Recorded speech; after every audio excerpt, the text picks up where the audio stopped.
बैठे हुए एक साहब कहने लगे, नहीं मौलवी साहब यहाँ बड़ी गलतफहमियां हैं। तो अब गलतफहमियां जिसके अंदर है तो उसको तो हम दूर कर नहीं सकते, वो तो रहेंगी। लेकिन तसव्वुर कीजिए मेरे भाइयों कि इतनी जल्दी इंटरनेट का जमाना है, और मैं शुक्रगुजार हूं बनारस की जमात का, मैं शुक्रगुजार हूं वहां के लोगों का। यकीन कीजिए, एक शख्स से हमारी इटावा में राजनीतिक लड़ाई कह लो, सियासी लड़ाई कह लो, ये 10 साल से चली आ रही है। बदकिस्मती से वो भी मौलवी है, नाम लेने की जरूरत नहीं है, आप लोग समझ गए होंगे। और उसने अपना वो चोला बदलता रहता है। मऊ में भी आया था, उसको देवबंदी लोग बुलाते हैं तो वो देवबंदी बन जाता है, बरेलवी बुलाते हैं तो वो बरेलवी बन जाता है, शिया बुलाते हैं तो वो शिया बन जाता है। इटावा में जैनियों ने बुलाया तो वो जैनी भी बन गया, और जहां शिवलिंग बनते हैं वहां जाकर वो माथा भी टेक लेता है और वो टीका भी लगा लेता है। उसको पैसा चाहिए एनजीओ के नाम पर कि मैंने इतने गैर मुस्लिमों को मुसलमान किया, मेरा इतना बड़ा एनजीओ चल रहा है, इतना बड़ा मदरसा, जबकि सब झूठ है, सब फ्रॉड है। चूंकि मैं पूरे मगरबी यूपी का अमीर हूं, मैं उसको तस्दीक लिखकर नहीं देता हूं। मैं कहता हूं तुम्हारे पास 2 बच्चे जब मदरसे में नहीं पढ़ रहे तो मैं क्यों लिख कर दूं? तो वो 10 साल से ये दुश्मनी चली आ रही है कि ये मेरा बाहर चंदा नहीं होने देता है, जहां होता है वहां रोक देता है, और जब कोई तलाश करने आता है मेरा मामला तो ये कह देता है यहां कुछ नहीं। तो बहुत से मामलात में उसने हमें फंसाना चाहा, लेकिन जब कोई दाल नहीं गली तो उसने बनारस की एक लड़की को जो दिमाग से पागल है, 6 साल से उसका दिमाग का इलाज चल रहा है, वो फजर की नमाज पढ़कर, फजर की नमाज के टाइम अजान के बाद वो निकलती है, और इटावा का वो मौलवी 4 लोगों के साथ 4 4 व्हीलर यानी 4 पहिए वाली गाड़ी लेकर गोल गड्ढा पे खड़ा हो जाता है, और उस लड़की को फोन करके बुलाता है। वो लड़की सुबह फजर की नमाज के टाइम पर गोल गड्ढा पहुंचती है, जलालीपुरे की रहने वाली है, और उस लड़की को टाटा सोमो में अपनी 4 व्हीलर गाड़ी पर बिठाकर इटावा लाता है, और 4 दिन उन 4 लोगों ने उसको अपने पास रखा। करहल, मैनपुरी और इटावा, उसको बहुत सी जगह घुमाया और उसको पढ़ाया, लिखाया, समझाया, उसके दिमाग में एक बात भर दी, और वो उसको यहां भेज दिया ट्रेन पे बिठाकर, और इटावा की पुलिस उसको लेकर आई। इटावा की पुलिस की दिमाग से पागल है, इसको इसके घर तक पहुंचे तो उसको थाने में लेके आई। जब जैतपुरा थाने में लेके आई तो वो 4 दिन में बहुत वो सीख चुकी थी, और 4 दिन में सीखने के बाद उसने जैतपुरा थाने में हमारे खिलाफ FIR दर्ज की कि मौलाना जर्जीस मेरे घर आए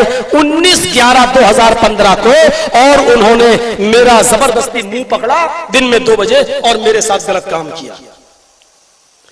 लेकिन अल्लाह जज़ाए खैर दे उसके माँ बाप को। उस लड़की को एक तरफ बिठाल कर जब उसके माँ बाप को बुलाया तो उसके माँ बाप से पूछा कि तुम मौलाना जर्जीस को जानते हो? और उन्होंने कहा कि हाँ, जलसा करने आते हैं, मैं जानता हूँ, मशहूर आदमी है। कहा नहीं, तुम्हारे घर कभी आए? कहा नहीं, हमारे घर तो नहीं आए। कहा तुम्हारी लड़की बोल रही है कि मेरे घर पे आए और 2 बजे दिन में 19/11/2015 को मेरे साथ गलत काम किया। तो कहने लगे साहब वो तो दिमाग से पागल है, वो तो कई दिन घर से भाग जाती है और कई मरतबा भागी है, अभी भी देखिए 4-6 दिन से गायब थी, और मैंने इसलिए FIR नहीं की कि वो तो उसकी आदत है चली जाने की। हम मौलाना जर्जीस को बिल्कुल बेकसूर मानते हैं, वो हमारे घर कभी नहीं आई। ये बाकायदा चार्जशीट पे पुलिस ने लिखा है। लेकिन लड़की के दिमाग में भर दिया या पैसा दे दिया उसको इतना। अब वो लड़की का जब 164 का बयान हुआ, कलम बंद बयान जिसको बोलते हैं, उसमें उस लड़की ने 15 दिन के बाद दूसरा बयान दिया। उसने कहा मजिस्ट्रेट के सामने कि मौलाना जर्जीस कभी मेरे घर नहीं आए, मुझे बनारस में जब जलसा करने आते थे तो मुझे होटलों में बुलाते थे और होटल में मेरे साथ गलत काम करते थे, और मैं 2 साल से मेरे साथ जबरदस्ती कर रहे हैं। तो जज ने पूछा भी उससे, मैडम जबरदस्ती एक बार होती है, बार बार तो नहीं होती, 2 साल से जबरदस्ती हो रही तुम्हारे साथ? तो कहा नहीं, वो कह रहे हैं हम शादी कर लेंगे और अब शादी नहीं कर रहे हैं। तो बस इस बयान को लिखकर उसने जैतपुरा थाने को अलर्ट कर दिया कि आप जो है तफ्तीश करिए कौन सी होटल थी, कौन सी। अब लड़की से पूछा जा रहा है कि कौन सी होटल थी, किस होटल में तुम गई हो, 2 साल से तुम होटल जा रही हो। तो लड़की का बयान है जो चार्जशीट पर लिखा हुआ है कि मैं होटल जानती नहीं हूँ, पहचानती नहीं हूँ, और अगर मुझे होटल तक ले जाया गया तो मैं होटल पहुंच भी नहीं पाऊंगी। अरे 2 साल से तुम जा रही हो तो होटल नहीं? कहा नहीं, मैं नहीं जानती होटल कौन सी थी, मैं भूल गई। फिर उस लड़की का मेडिकल कराया गया तो मेडिकल में साफ तौर पर आया no life and dead sperm, जो हमारी चार्जशीट पर लिखा हुआ है, और आगे भी लिखा है नो इंटरनल एंड एक्सटर्नल। ना उस लड़की के अंदर कुछ हुआ ना बाहर, यानी वो शादी से पहले जैसी थी वैसी है, उस लड़की के साथ कुछ नहीं हुआ। लेकिन मैं अरेस्ट स्टे ले चुका था इन तमाम आधार पर, लेकिन मुझसे मेरा वकील बोला इतना जबरदस्त ग्राउंड, लड़की FIR में कुछ बोल रही है और 164 में ये बोल रही है, होटल का पता नहीं, मेडिकल में। अरे तुम्हें तो खड़े खड़े बेल आ जाओ तुम, कौन है, अरे कैसे तुम चले जाओगे जेल के अंदर। और मैं उस वकील की बातों में आ गया, हालांकि मुझे ना कोई पकड़ रहा था ना कोई गिरफ्तार कर रहा था। मैंने सोचा इस केस को खत्म करें, मुकदमा लड़े और बाइज्जत बरी हो। लेकिन मुझे क्या मालूम था कि ये सारे काम तो ट्रायल में काम आएंगे जब मुकदमा चलेगा। पहले तो लड़की का बयान ही सब कुछ है, पहले इधर आओ।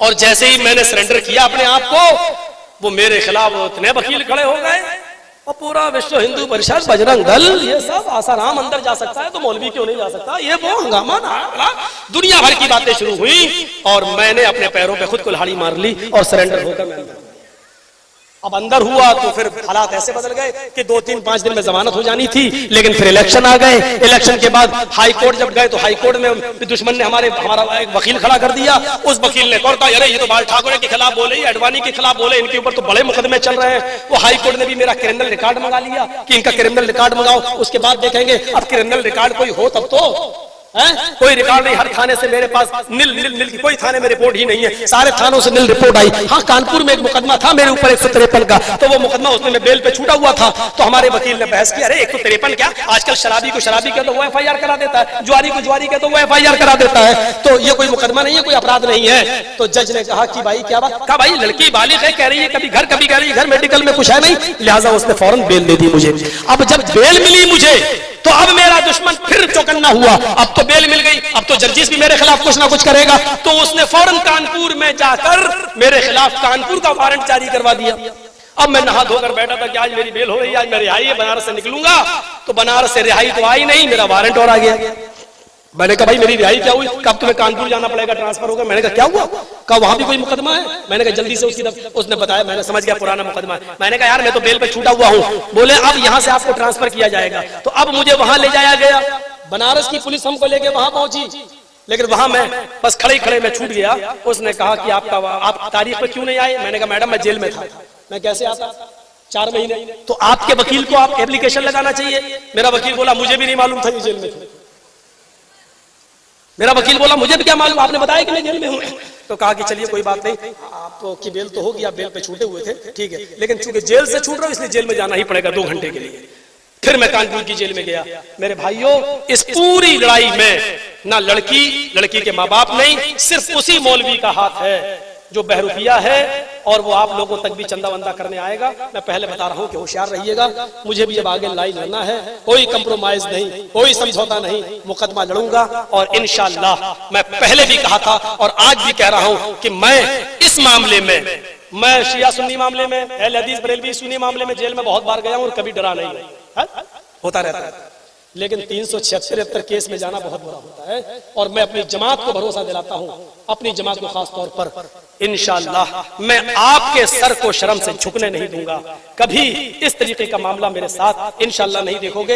ये इल्जामात वक्ती तौर पर हैं, कोर्ट में मुकदमा चलेगा, लड़की ना होटल साबित कर पाएगी, ना होटल में एंट्री साबित कर पाएगी, ना उसके घर में हमें कभी कोई बता सकता कि मैं कभी गया हूं, और ना मेडिकल रिपोर्ट में कोई साबित कर सकता है कि मेरा काम किसी होटल में एंट्री नहीं, कभी उस लड़की की शक्ल तक नहीं देखी है। इंशाअल्लाह सच सच होता है और एक दिन ये सूरज की तरह चमकेगा। कुछ बदलियां आती हैं और सूरज को चमकने से रोक देती हैं, लेकिन सूरज फिर चमकता है, बदलियां फिर छटती हैं। वक्ती तौर पर कुछ परेशानियां हैं। बनारस की पूरी जमात ने मेरा साथ दिया।